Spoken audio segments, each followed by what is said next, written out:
के 7 बजने को है और ये वक्त IBC 24 पर देश के दिन मेरा मध्य प्रदेश का होता है, जिसमें संपूर्ण मध्य प्रदेश की खबरों का विश्लेषण रफ्तार और रफ्तार के साथ करेंगे, क्योंकि सवाल आपका है। नमस्कार, आपके साथ इस वक्त मैं हूं रश्क गौरी। उज्जैन से अयोध्या के लिए ट्रेन का सीएम डॉक्टर मोहन यादव ने किया शुभारंभ। मुख्यमंत्री तीर्थ दर्शन योजना के तहत चलेगी ट्रेन। शारिक मछली का नाम लिए बिना सीएम डॉक्टर मोहन यादव का बड़ा बयान आया सामने। पुलिस ने जबरदस्त कार्रवाई की। कोई कितना भी बड़ा क्यों न हो, किसी को बख्शा नहीं जाएगा। जबलपुर में 15 करोड़ की डकैती केस में जांच हुई तेज। 100 कैमरों की मदद से पुलिस ने की डकैतों की पहचान। संदिग्धों से हो रही पूछताछ। पंडित धीरेन्द्र कृष्ण शास्त्री का बयान आया सामने। बोले, आजकल पति पत्नी का रिश्ता कमजोर हो गया, क्योंकि आदमी आजकल सुंदर खोज रहा, समझदार नहीं। अर्चना के कॉल डिटेल से मिले कई अहम सुराग। इंटरनेट डेटा रिकॉर्ड से भी पुलिस को मिले अहम सबूत। जल्द होगा मामले का खुलासा।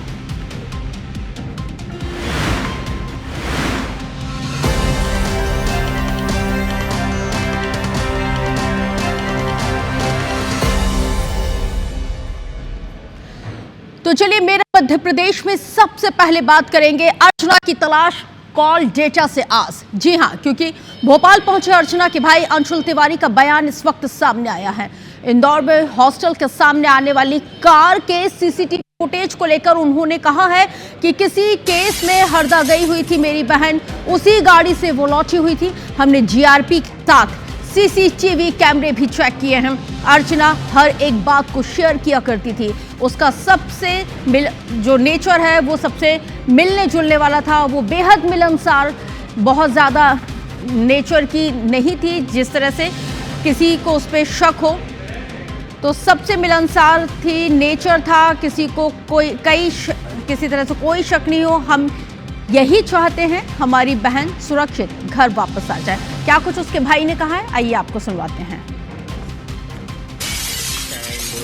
हॉस्टल के सामने का एक गाड़ी का मूवमेंट बार बार वहाँ होता था, उसको लेके भी वो बार बार नहीं होता था, एक ही बार हुआ है। दरअसल वो किसी केस के कारण हरदा गई थी और वो रिटर्न गई थी और रिटर्न आई थी, उसी का सीसीटीवी है। वो बार बार नहीं, एक ही बार का है। अच्छा, और भी कोई उसके दोस्त वगैरह या कोई सहेलियाँ हों, उनसे कोई बातचीत हुई? वो मेन देखिए फोकस ज़्यादातर पढ़ाई में ही करती थी, तो सारी ज़्यादा दोस्ती यारी और ये सब चीज़ों में नहीं रहती थी। हाँ, उनके जो रूममेट थे उनसे हम लोग ने भी बात किया, प्रशासन ने भी बात किया, लेकिन कुछ ऐसी विशेष जानकारी अभी तक तो नहीं मिली है। कुछ जानकारी भी आई कि पिपरिया के आसपास कोई उनकी लोग, ये सब अभी सब इस चीज़ों में कंफर्म हमको तो खुद नहीं मालूम, ये तो प्रशासन ही बता सकता है। कुछ लोग पिपरिया भी गए हैं आपके परिजन?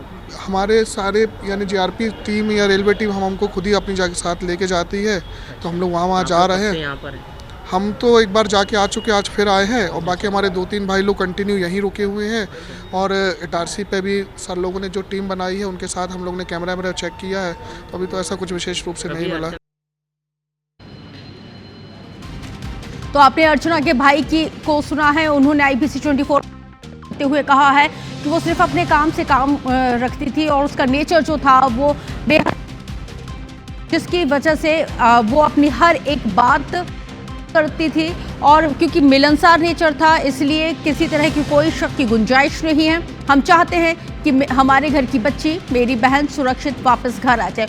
और बार बार जिस कार का जिक्र हो रहा है और जो कार सीसीटीवी कैमरे में रिकॉर्ड हुई, उसको लेके जब उनसे बातचीत की गई तो उन्होंने कहा है कि वो किसी काम से हरदा गई थी और उसी गाड़ी से वो हरदा गई थी, हरदा से उसी गाड़ी से वो लौटी थी। हमने हर एक डिटेल को जीआरपी के साथ यहाँ पे साझा किया है। जीआरपी के साथ सीसीटीवी कैमरे भी सभी हमने चेक किए हैं। अर्चना हर एक बात को, मतलब बात चाहे छोटी हो बड़ी हो, वो अपने परिवार के लोगों के साथ शेयर किया करती थी। उसका बहुत ज़्यादा मिलनसार नेचर था, इसलिए किसी तरह की शक की कोई गुंजाइश नहीं है।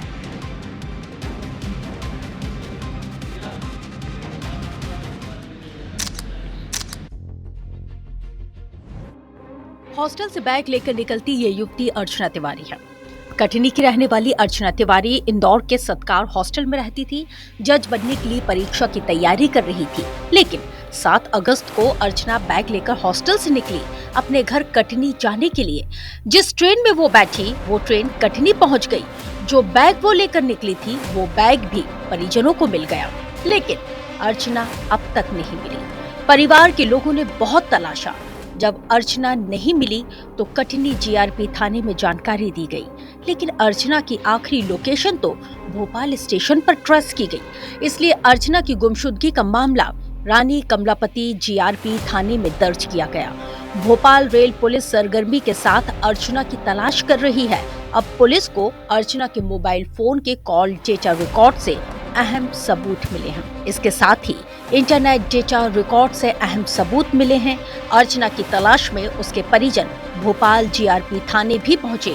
उनके परिजन से IBC 24 ने बात भी की। पूरी घटना के पीछे क्या वजह है हम सीधे जानते हैं। बाबू प्रकाश जी, आप यहाँ पहुँचे हैं, अभी जीआरपी पुलिस से आपकी बात हुई, क्या कुछ उन्होंने कहा है? बोला है साहब ने कि हम जल्दी से जल्दी आपकी बच्ची ढूंढेंगे और पूरी कोशिश में हमारा वो लगा है विभाग। हाँ, कोई क्लू मिला उनको, कोई जानकारी मिली कि? ये अभी तो हमको जानकारी नहीं है इस विषय में, न बताया उन्होंने, मगर कोशिश पूरी कर रहे हैं भाई। ये है। पुलिस का ये दावा है कि जो अर्चना तिवारी है उसको लेकर उनके पास कुछ क्लू है, जल्द हम उनको खोज लेंगे। पिपरिया से भी कोई लोकेशन मिली है, क्या आपको कुछ जानकारी दी? मुझे शेयर नहीं किया उन्होंने, कोई ऐसी बात नहीं बताई। हाँ, ये बोली कि जल्दी से जल्दी कोशिश कर रहे हैं। अर्चना ने लास्ट बार परिवार वालों से कब बात की थी? 10-16 पे बात की थी। जी?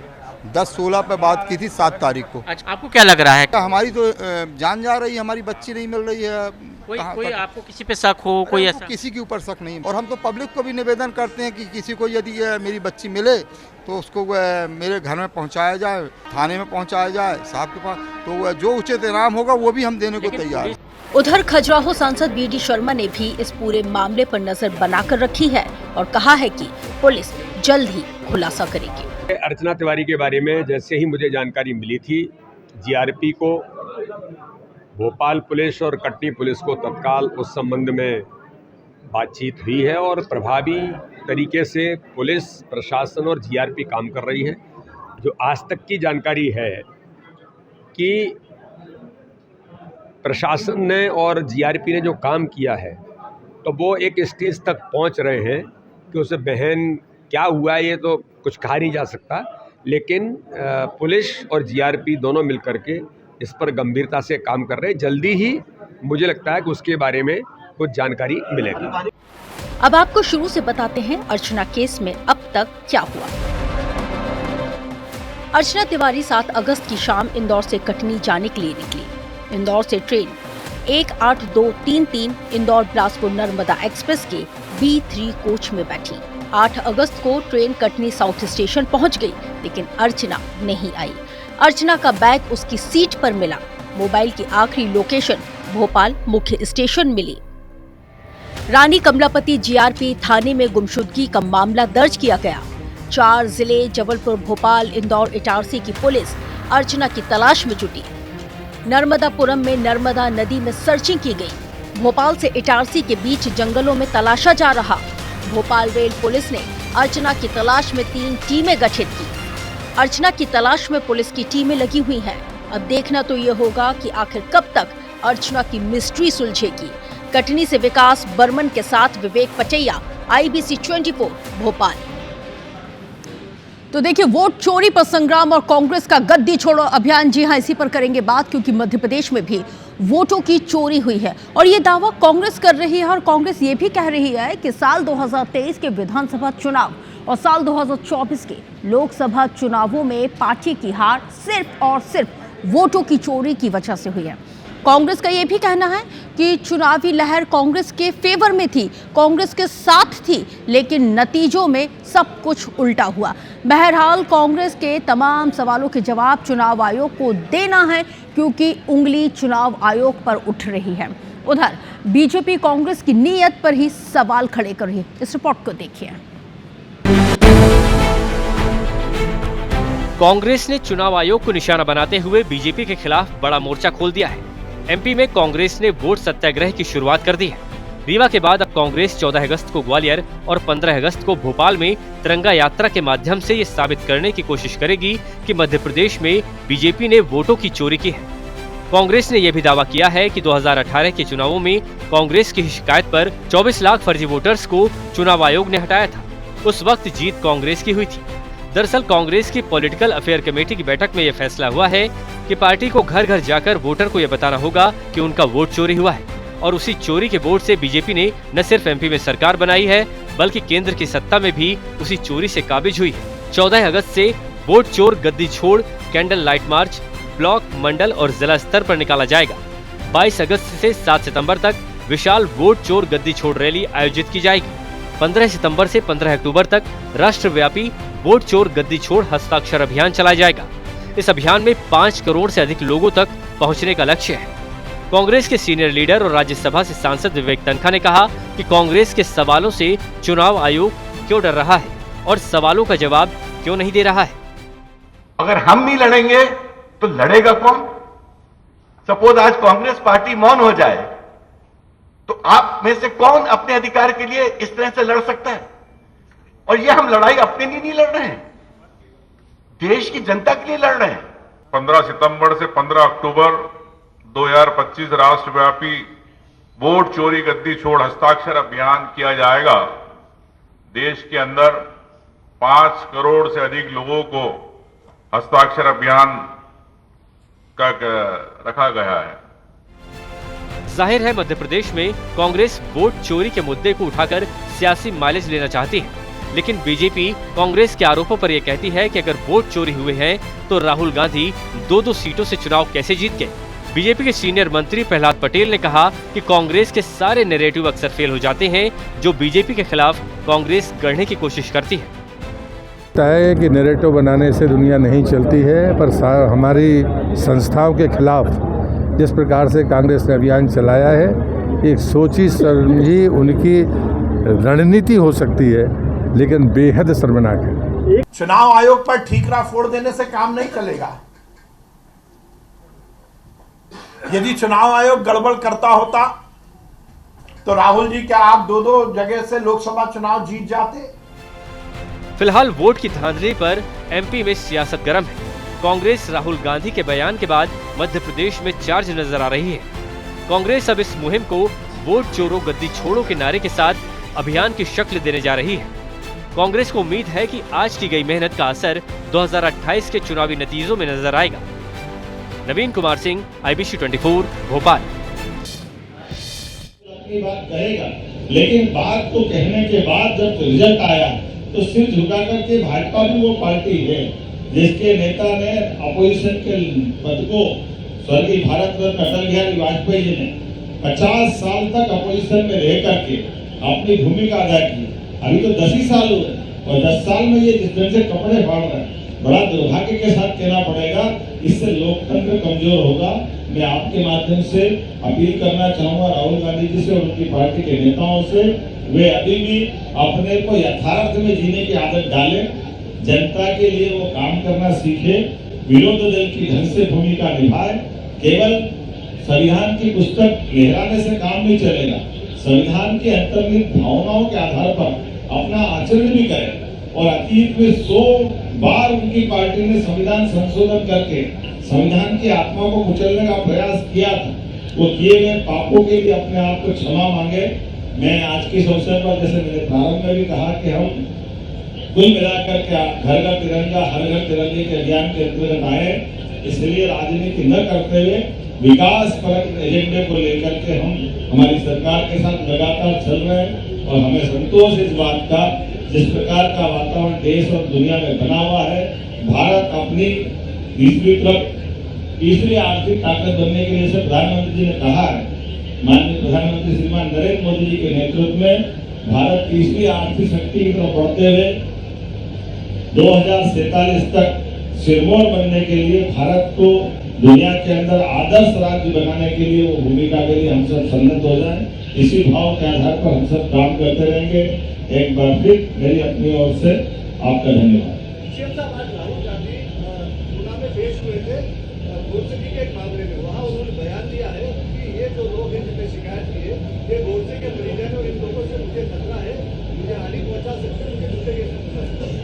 आपने ही बोल दिया ना, मैं तो बोल नहीं रहा हूँ। ये वही गलतियां हैं जिसके कारण से राहुल गांधी को बार बार माफी मांगना पड़ेगी। उनके परदादा, नाना, पापा सब माफी मांगते हैं। ये आजादी के तुरंत बाद जिस ढंग से उन्होंने इस प्रकार के विषय को राजनीतिक दृष्टि दी थी, एक अपराध की घटना थी जिसकी सजा हुई जिनको देना था। उसके बाद उन सारी बातों को लेकर के केवल वोट की राजनीति करना, ये कांग्रेस को महंगा पड़ेगा।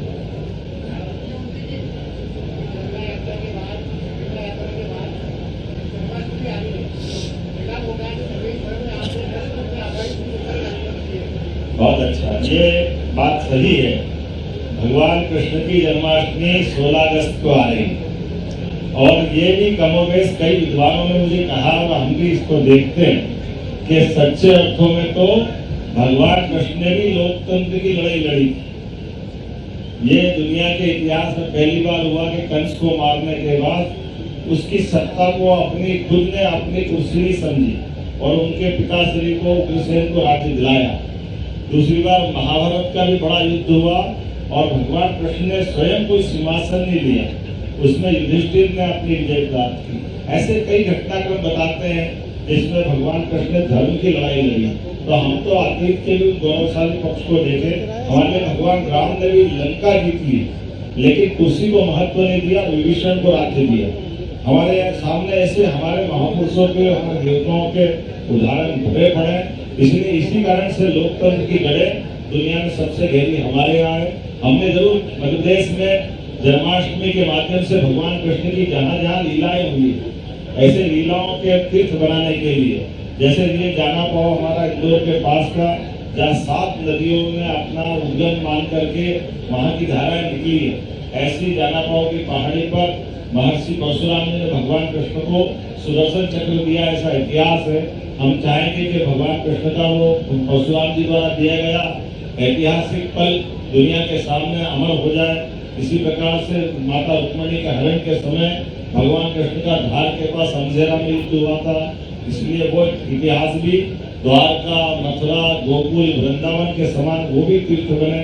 ऐसे ही उज्जैन सांदीपनि आश्रम, गरीब अमीरी की दोस्ती का ऐसा केंद्र महिदपुर के पास नारायण नामक वो स्थान, गरीब अमीर के लिए आज भी 5000 साल पुराना वो अद्वितीय इतिहास है। व्यक्ति कितने बड़े भी पहुंच जाए, लेकिन अपने स्कूल के अपने गरीब मित्रों को न भूले, इससे बेहतर कौन से प्रमाण हो सकते हैं। ऐसे एक नहीं कई शिशुपाल वध का घटनाक्रम चंदेरी से जुड़ता है। मध्य प्रदेश में बहुत सारे ऐसे स्थान हैं जहाँ भगवान कृष्ण की लीलाएं हुई है और मध्य प्रदेश सरकार कल्चर डिपार्टमेंट के माध्यम से धर्मस्व विभाग को जोड़ करके हर एक स्थान को तीर्थ बनाएगा। जैसे भगवान श्री राम के वन पथ गमन मार्ग को हम अद्वितीय रूप से काम कर रहे हैं, उसी प्रकार से भगवान कृष्ण के भी पथ गमन मार्ग के लिए राजस्थान सरकार और अन्य सरकारों के साथ मिलकर के उस पर भी काम कर रहे हैं।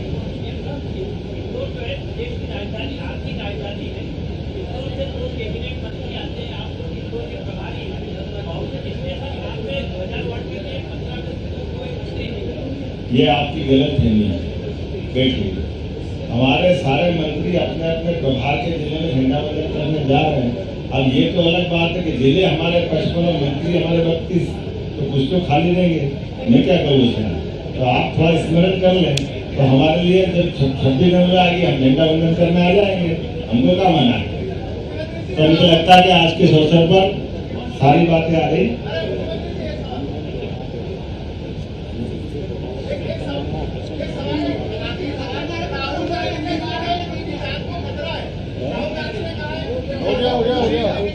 आप लेट हो गए, किसको खतरा? राहुल गांधी जी लोकतंत्र को खतरा है।